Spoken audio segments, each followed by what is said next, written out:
Dan kita sedang berbincang-bincang mengenai para penantang Ahok ya, Vivi ya. Ini menurut data survei CSIS dan Sirus, elektabilitas Gubernur DKI Jakarta Basuki Cahayapurnama atau Ahok saat ini masih cukup tinggi. Berdasarkan data CSIS, Basuki Cahayapurnama atau Ahok masih menempati urutan tertinggi dengan perolehan 43,25% suara. Sementara urutan kedua ditempati oleh Ridwan Kamil dengan selisih yang cukup tinggi. Wali Kota Surabaya Tri Risma hari ini, mantan Menpora Adi Aksa Daud, menyusul di urutan 3 dan juga 4. Dan berdasarkan hasil survei Sirus, Ahok tetap berada di peringkat 1 dengan perolehan suara lebih dari 40%, diikuti Ridwan Kamil dan Tri Risma hari ini.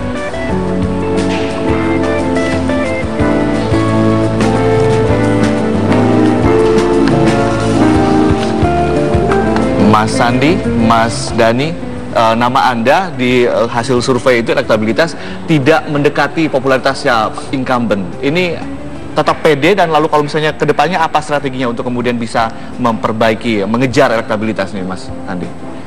Memang kalau popularitas itu, saya sebagai pengusaha, mantan pengusaha yang masuk di politik itu tentunya belum banyak dikenal. Makanya senang diundang di acara-acara seperti ini untuk menyapa dan memperkenalkan diri.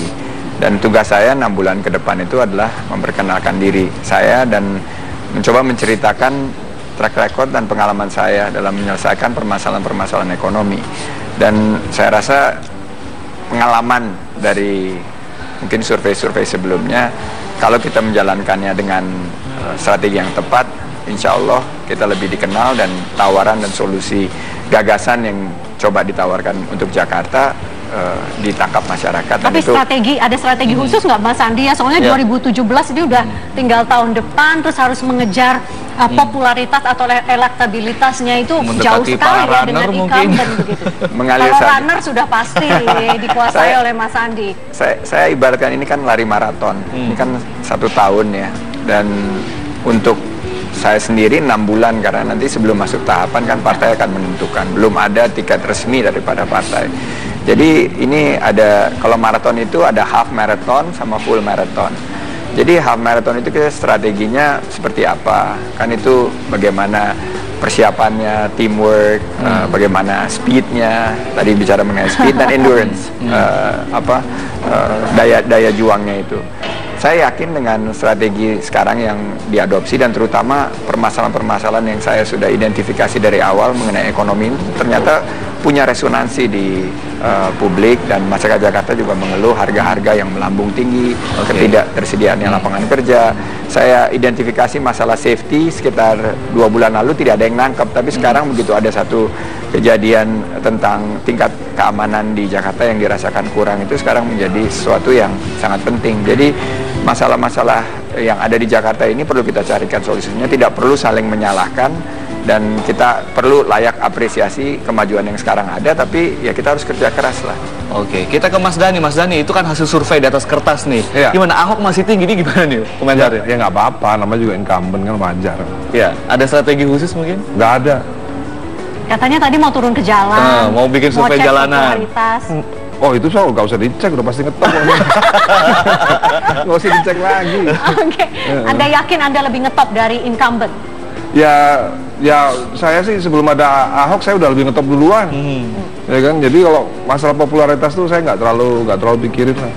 Oke, tapi kan kalau terpilih menjadi gubernur itu kan butuh trust. Maksudnya faktor yang dijadikan ukuran kan bukan hanya popularitas. Ya, orang pasti trust sama saya lah. Orang yang mana sih Mas Dhani? Orang kan punya track record kan ya. Orang punya track record. Ya dulu Ahok juga nggak ada yang tahu kan. Track recordnya apa? Mungkin pengalaman apa gitu? Ya banyak lah track recordnya. Kalau Mas Sandi kan sebagai pengusaha, ya, membangun usaha dari kecil. Ya saya juga pengusaha dari kecil. Saya harus jadi ngomongin saya lagi.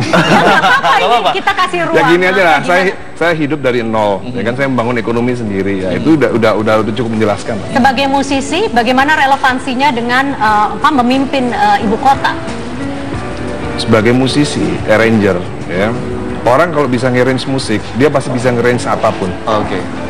Setuju dengan pendapat Mas Dhani, Mas Andi? Pemerintahan itu ibaratnya sinkronisasi dan harmonisasi sebagai seorang konduktor itu atau penata musik, Ya memang salah satu tugasnya itu, karena banyak kan aspek-aspek di pemerintahan. Jadi kalau arranger itu, kalau misalnya saya gubernur, saya nggak mungkin musuhan sama DPRD.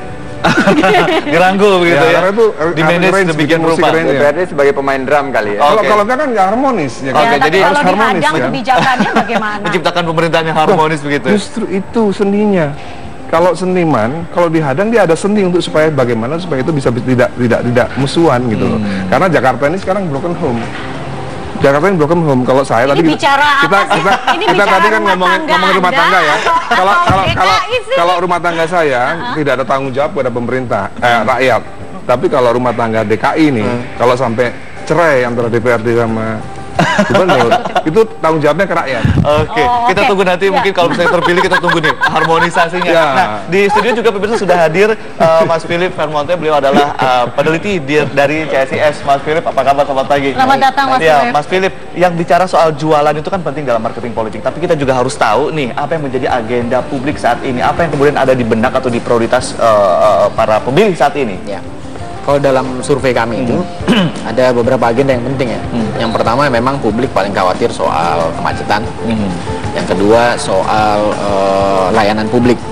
Jadi itu di dalamnya termasuk transportasi, kesehatan dan lain-lain gitu. Dan memang sekarang ini karena eranya otonomi daerah, itu orientasi siapapun yang menjadi calon itu harus pelayanan publik. Jadi nggak bisa enggak gitu. Popularitas sendiri nggak cukup. Karena dia orang yang siapapun yang mencalonkan diri harus bisa menawarkan pandangan dia yang mungkin berbeda atau sama dengan yang sudah ada terkait hal-hal tentang kebijakan publik. Apalagi Jakarta, pemilihnya relatif lebih secara ekonomi lebih baik, secara edukasi lebih baik dibandingkan daerah lain, sehingga mereka lebih kritis gitu. Nah ini saya kira tantangannya buat Mas Dhani sama Mas Sandi gitu. Sosok seperti apa yang bisa menyaingi sosok Ahok sebagai, kalau di berbagai survei kan elektabilitasnya paling tinggi, Mas Dhani? Saya kira otonomi daerah dan pemilihan langsung itu juga membuat orientasi baru masyarakat ya. Pemimpinnya itu harus otentik. Dulu waktu zaman Pak Jokowi nyalon, itu dilihat orang gaya komunikasinya belusukan, jarang ngomong, malah cenderung nggak bisa ngomong kan gitu kan. Tapi orang suka. Ternyata Pak Jokowi jadi presiden, Pak Ahok jadi gubernur, loh ini lain lagi nih gayanya, frontal, ngomongnya keras, dan loh orang suka juga gitu. Itu artinya apa? Orang nggak selalu seneng yang lemah lembut, tapi juga belum tentu nggak seneng sama yang ngomongnya belak-belakan begitu gitu. Jadi otentisitas itu penting karena dia melekat pada orang, pada si kandidatnya. Kalau ambil kasus gaya kepemimpinan Pak Jokowi sama Ahok, berarti benang merahnya apa yang selama ini dianalisa oleh Mas Philip? Itu tadi, satu dia harus otentik. Yang kedua, yang tadi Mbak Vivi bilang itu trust. Jarang orang pemimpin itu yang bisa earning trust, mendapatkan trust itu. Memang populer bisa, electable bisa gitu. Tapi bahwa orang mempercayai itu lain soal. Dan ini yang kayaknya harus dibangun oleh semua kandidat, dan itu baik saya kira buat kita gitu. Karena misalnya kalaupun pemerintahnya masalahnya terlalu berat gitu ya, banjir dan lain-lain, udah dari dulu kan bedanya sama gubernur-gubernur sebelumnya itu adalah yang dulu kalau banjir sedikit orang ngamuk semua di sosial media, di sekarang agak berbeda ya? Agak berbeda gitu. Oh iya banjir, tapi kelihatannya udah bekerja kan gitu. Nah ini soal trust yang muncul karena orang melihat bahwa figur-figur pemimpin yang ada itu sekarang kelihatan bekerja gitu. Dan mereka tahu betul bahwa mereka diuji lewat pilkada langsung gitu. Jadi ini ada muncul hubungan timbal balik yang sebenarnya nggak kita sadari, tapi karena mekanisme pemilihan kita sedemikian rupa, itu tanggung jawab yang tadi dibilang oleh Ahmad Dhani itu betul, dia bertanggung jawab pada akhirnya publik gitu. Dan ini mulai terbangun sistemnya. Adek, bagaimana kalau kita persilakan Mas Philip untuk membedah keunggulan atau otentisitas dari seorang Sandiaga Uno kedua sosok dan juga narasumber kalau kita mau dipoles apanya nih kalau dari seorang pengamat kita politik? mulai siapa dulu ya, Mas Sandi atau Mas Dhani nih, yang mana duluan nih? Gak usah pencitraan deh. Ini kayaknya ada sesuatu nih dibalik kata-kata pencitraan. Mas Sandi atau Mas Dhani dulu nih? Ya, saya kira secara umum gini, bahwa jangan secara umum dong, Mas. Mulai dengan umum dulu. Ya, bahwa dalam pemilu itu popularitas yang rendah itu belum menjadi jaminan bahwa dia akan tidak berhasil mengejar. Ingat Pak SBY tahun 2004 waktu mulai nyalon itu popularitasnya nggak ada 4%. Tapi tiba-tiba karena kerja kampanye yang baik, dia juga menawarkan hal-hal yang baru waktu itu tahun 2004. Sepertinya ada sebuah pernyataan bahwa dia seperti anak TK, itu yang melejitkan, bukan sekedar campaign. Iya, jadi maksudnya ada momentum-momentum yang harus diciptakan oleh kandidat-kandidat yang popularitasnya masih rendah. Cuma mudah-mudahan momentum yang dibikin yang baik gitu, bukan yang apa namanya, bukan yang primordial, bukan yang produktif, sehingga dia bisa menaikkan gitu. Nah, itu tergantung dari bagaimana mereka berkampanye. Ada banyak cara ya. Dulu Obama tahun 2008 waktu pertama nyalon, popularitasnya nggak ada 1%. Waktu pertama kali nyalon, awal dia declare itu nggak ada 1% popularitasnya. Saya ingat betul. Tapi karena kampanye yang sistematis, saintifik juga, dan kemudian ada tawaran otentik waktu itu, dia bisa mengkedepankan. Jadi secara umum, kalau kandidat seperti Mas Dhani ini harus fokus di apa nih? Karena popularitas sudah dapat, berarti fokus di apa nih untuk mengejar ketertinggalan? Jakarta itu pusatnya orang kreatif, ya kan? Ini boleh dibilang ya, setelah Bandung dan Surabaya, industri kreatif kita itu paling banyak di Jakarta. Saya kira area-area seperti itu yang orang seperti Mas Ahmad Dhani ini bisa menggunakan momentum, menciptakan mengeksploitasi lah dalam tanda kutip ya, bisa memanfaatkan itu gitu. Besar tuh market politiknya di situ. Saya kira besar karena toh dari tahun 2012 pemilih kita itu udah muda usia. Populasi kita hari ini itu umurnya di bawah 40 tahun loh. 60% penduduk Indonesia itu usianya di bawah 40. Sehingga dia punya cara pandang yang lain terhadap persoalan gitu. Orang seperti Bu Risma sukses karena apa? Walaupun dia relatif senior, tetapi yang ditawarkan adalah sesuatu yang dekat dengan anak-anak muda sekarang, IT, e-government, dan lain-lain gitu, yang orang anak muda seneng. Nah, kalau Mas Sandi sosok pengusaha sangat sukses, sangat santun gitu, dari packagingnya mungkin apa ya namanya ya, ibu-ibu mungkin pasti suka lah ya. Nggak tahu. Tanya istri saya. Paling tidak istri dan ibunya. Oke. Bagaimana? Tim kampanyenya udah tahu nih. Oke. Kalau di ini Selamat Pagi Indonesia, apa yang Anda bisa sampaikan pada kesempatan ini, Mas? Banyak hal ya. Maksudnya Jakarta itu mungkin harus menumbuhkan entrepreneurship, ya kan, bisnis oriented, masyarakat yang bisnis oriented, tidak bergantung pada negara, ya kan, bisa hidup di apa namanya pengalaman pribadinya Mas Sandi sama Mas Ahmad Dhani tadi. Orang bisa hidup secara ekonomi di atas kakinya sendiri dan lain-lain, itu sangat berpeluang di Jakarta. Karena orang banyak sekali startup di Jakarta. Kemudian orang-orang mulai usaha macam-macam gitu, dari yang kecil tahu-tahu jadi besar tuh di Jakarta juga. Jadi ada banyak sebenarnya celah-celah yang bisa dimanfaatkan oleh dua kandidat ini kalau dicalonkan. Iya, Mas Philip, ini kan calon berdatangan, bermunculan begitu banyak, mulai ramai lah dalam bursa pilkada nanti di DKI Jakarta. Ini ancaman buat Ahok atau justru peluang memecah suara, atau bagaimana menurut Anda? Saya kira kan karena belum definitif calonnya. Jadi makanya tadi kalau kita lihat hasil survei, tentu Ahok paling tinggi karena dia incumbent. Sementara suara yang lain terpecah-pecah. Jadi dapatnya 4%, 2%, 3%. Tetapi nanti ketika sudah dicalonkan, calonnya paling ada 2 atau 3. Ya kan? Nah, itu suara yang pecah-pecah tadi akan berkumpul di kandidat yang sudah definitif. Nah, itu ceritanya akan beda. Gitu. Kalau Pak Ahok kan senengnya memang banyak calon, yang tadi bilang bisa suara terpecah gitu, karena incumbent akan unggul. Dari sisi pemilih juga baik karena disodorkan calon-calon yang beragam, yang mudah-mudahan baik-baik semua, sehingga siapapun nanti yang menang, yang untung kita warga Jakarta gitu, karena calonnya yang ada baik-baik gitu, dibandingkan misalnya calon yang pakai cara-cara kampanye hitam dan lain, itu akan merugikan pemilih pada akhirnya. Baik, ini kan kita lihat incumbentnya Pak Ahok, lalu kemudian ini informasi terkini kan ada namanya penertiban di Kalijodo segala macam, dan ini kebijakan ini ternyata mendapatkan simpatik dari berbagai kalangan. Ini semakin menguatkan elektabilitas beliau atau bagaimana menurut Anda? Ya, saya kira iya, karena ya itulah keuntungan incumbent. Kalau orang yang non incumbent pasti wah ini cara kampanye lah, iya, makanya jadilah incumbent kan gitu. Kalau dalam politik gitu. Sepanjang itu dilakukan sesuai dengan rencana, anggarannya tertib, tidak menyimpang dan lain-lain, itu memang keuntungan orang menjadi incumbent. Yang penting dia membawa manfaat publik gitu ya. Dan mungkin misalnya kalau nggak terpilih lagi, misalnya Pak Ahok nggak terpilih lagi, tetapi dia sudah menjalankan program-program itu, yang untung ya gubernur berikutnya, karena sudah dikerjakan oleh Pak Ahok. Jadi artinya para penantang ini harus memberikan atau membeberkan visi dan misi kerja yang real ke depannya untuk bisa mengalahkan kemudian kebijakan. Iya, dan saya kira harus memunculkan track record di bidang masing-masing yang relevan sama governance gitu. Dan itu saya kira ada banyak cara lah. Tim kampanyenya Bapak berdua ini pasti. Memang sudah ada tim kampanye, Mas Dhani? Aku? Belum lah. Belum, baru sih ya? Iya, belum. Mengerahkan Republik Cinta mungkin? Enggak. Kalau Mas Sandi, ini kan kalau kita lihat sosok pengusaha dan belum ada track record dalam birokrasi begitu ya. Ini kan kalau kita lihat Ahok aja begitu pernah punya pengalaman birokrasi, ternyata berbenturan keras dengan DPRD masalah birokrasi, katakanlah anggaran, politik anggaran segala macam. Bagaimana nanti kalau misalnya Anda jadi gubernur menghadapi ini semua? Sebagai pengusaha sih kita setiap hari bersinggungan sama birokrasi. Dan sebagai mantan CEO di beberapa perusahaan itu, saya juga menghadapi kurang lebih permasalahan yang sama Pak Gubernur sekarang. Bedanya kalau Pak Gubernur berhadapan dengan misalnya DPRD, saya berhadapan dengan pemegang saham. Dan pemegang saham saya itu tiap 3 bulan, quarter to quarter akan mengecek kinerja saya gitu, dan menanya kepada saya bagaimana sesuai apa penyerapan anggaran saya, bagaimana laporan keuangan saya, audit saya seperti apa. Dan berbeda dengan Pak Gubernur, hanya 5 tahun dia dievaluasi oleh pemegang sahamnya. Kalau saya tiap tahun di RUPS itu dievaluasi apa dilanjutkan atau tidak. Jadi pengalaman kita di dunia usaha. Tapi Mas Sandi, ini kan kita bicara soal pola kerja paradigma yang berbeda antara stakeholder Anda yang pengusaha, investor dengan birokrat. Apalagi gitu kalau kita belajar tadi kasus. Ini kan dua hal yang sangat berbeda, Mas Sandi. Sebenarnya gini. Samanya mindsetnya. Jadi mindsetnya mesti dibenahi dulu. Nah nanti kalau saya rasa sentuh hatinya, mereka akan selama ini mereka merasa bahwa ini menuju Jakarta yang lebih baik, semua orang pasti akan mendukung. Romantis sekali ya, disentuh hatinya, Vicky.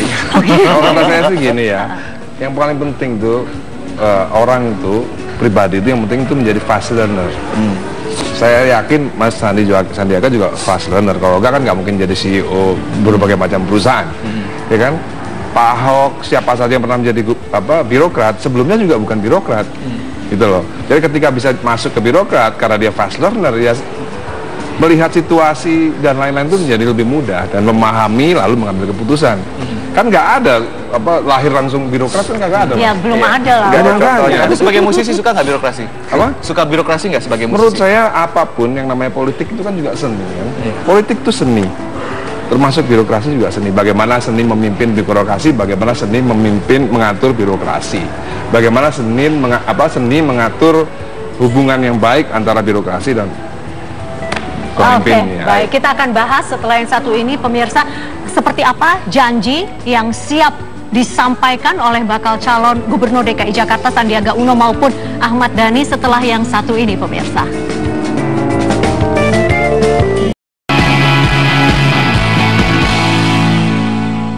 Buat pedagang kaki lima nanti ditertipin lagi, terus kriminalitas juga dikurangin, sama masalah kemacetan juga harus dikurangin sih. Untuk Jakarta jadi lebih baik lagi ya. Untuk gubernur yang baru, dia harus punya visi dan misi yang jelas, serta dia punya keberanian untuk mewujudkannya. Jadi kalau misalnya Jakarta masalahnya kompleks, jadi dia harus bisa menyelesaikannya bukan cuma oleh Provinsi Jakarta juga, tapi oleh daerah-daerah sekitarnya juga. Buat ngindarin macet kali ya, macetnya itu harus dihilangkan. Pelan-pelan lah, keamanan kali ya, kedisiplinan juga buat di Jakarta itu yang diperketatkan lagi kali. Apa yang udah di planning dari gubernur sebelumnya itu bisa dilanjutin sampai gubernur berikutnya, ataupun misalnya akan terpilih dengan gubernur yang sama. Ya mudah-mudahan sih planning rencana-rencananya sampai ke depannya itu tetap sama, jadi dilanjutin, nggak terbengkalai. Misalnya contohnya seperti MRT. Mas Sandi, apa yang siap Anda janjikan untuk warga Jakarta jika Mas Sandi jadi gubernur? Jadi tahap sosialisasi ini baru dimulai beberapa minggu ini, mungkin 10 hari saya turun bicara di grassroots, dan banyak masukan, seperti tadi banyak masukan, dan yang saya dengar dan saya rasakan mereka itu banyak kekhawatiran mengenai permasalahan ketersediaan lapangan kerja.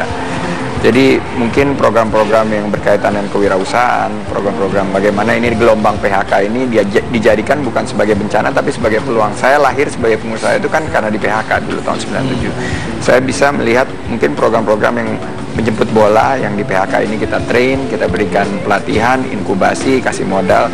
Dari mereka dari 10 bisa, setiap usaha bisa menciptakan 5 atau 7 lapangan kerja, kan udah 70. Ada target berapa lapangan kerja yang akan disediakan oleh Mas Sandi misalnya jadi gubernur?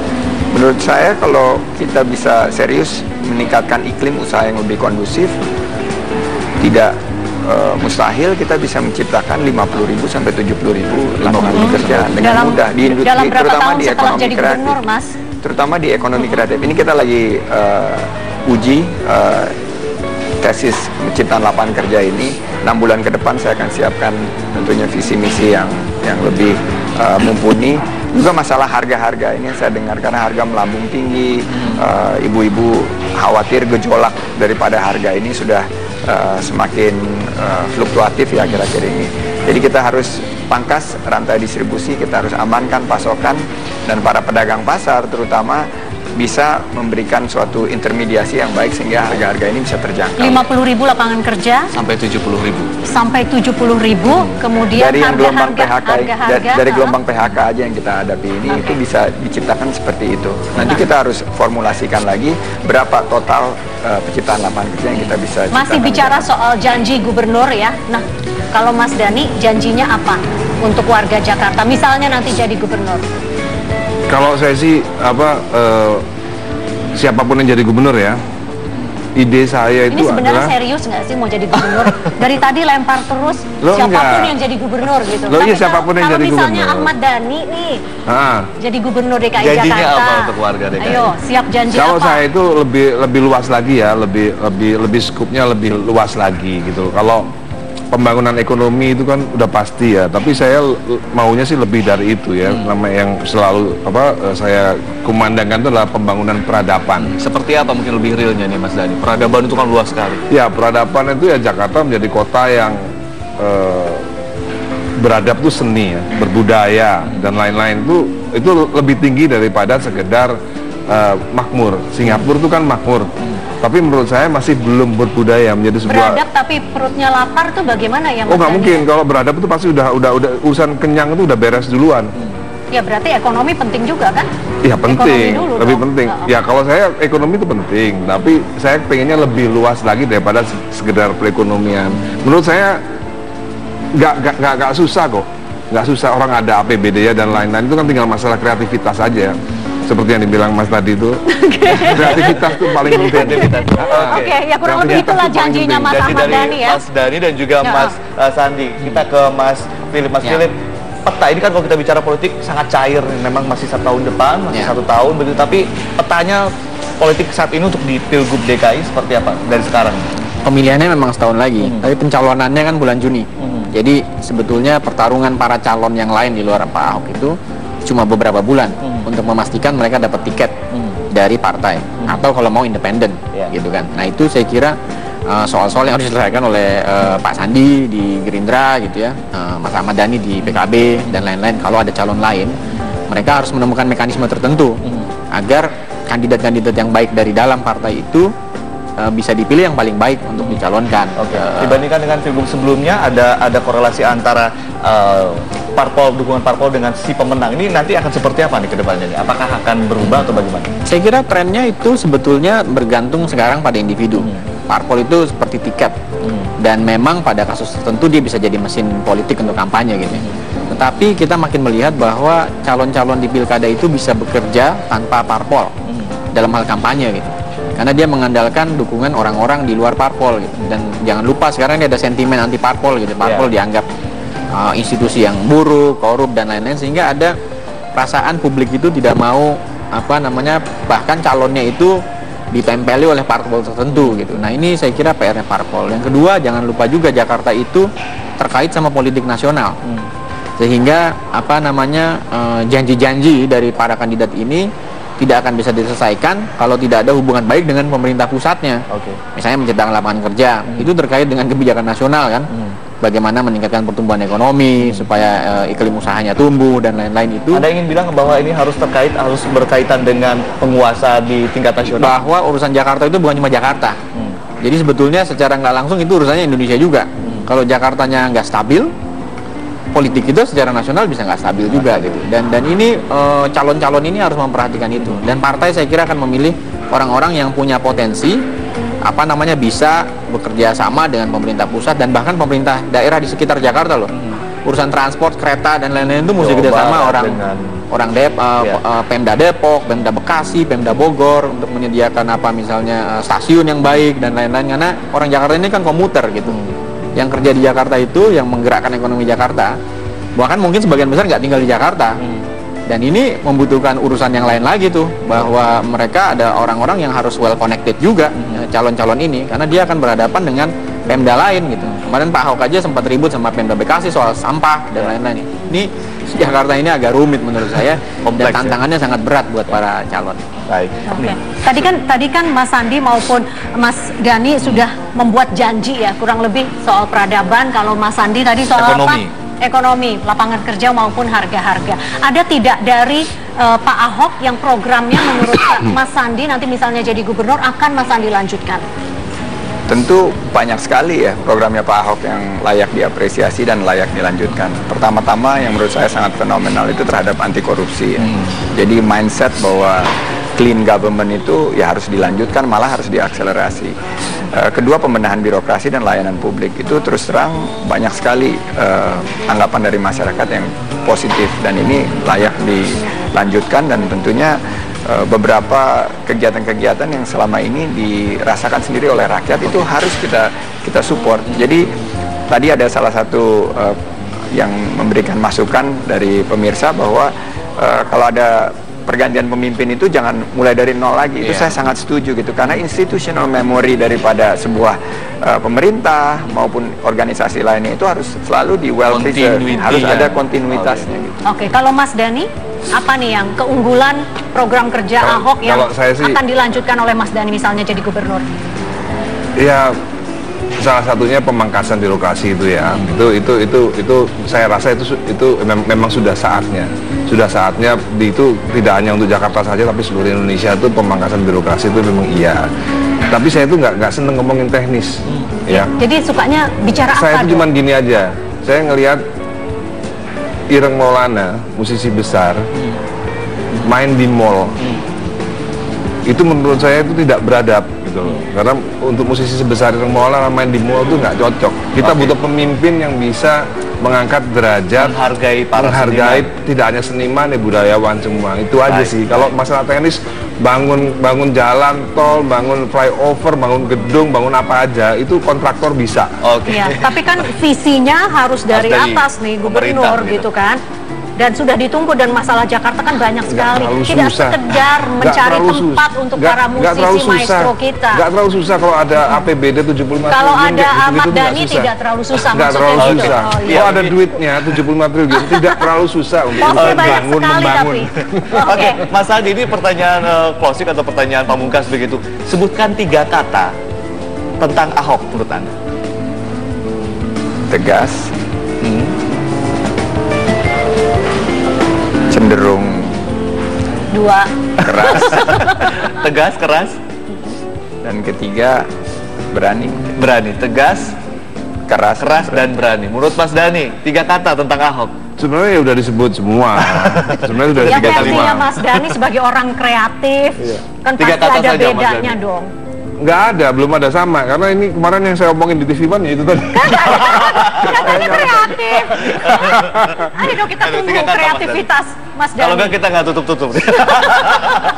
Tapi ini ya, saya mungkin sedikit closing ya. Kita harus melihat bahwa berani itu harus karena benar. Berani bukan benar karena berani. Jadi begitu kita berani, semuanya dianggap benar. Itu salah menurut saya.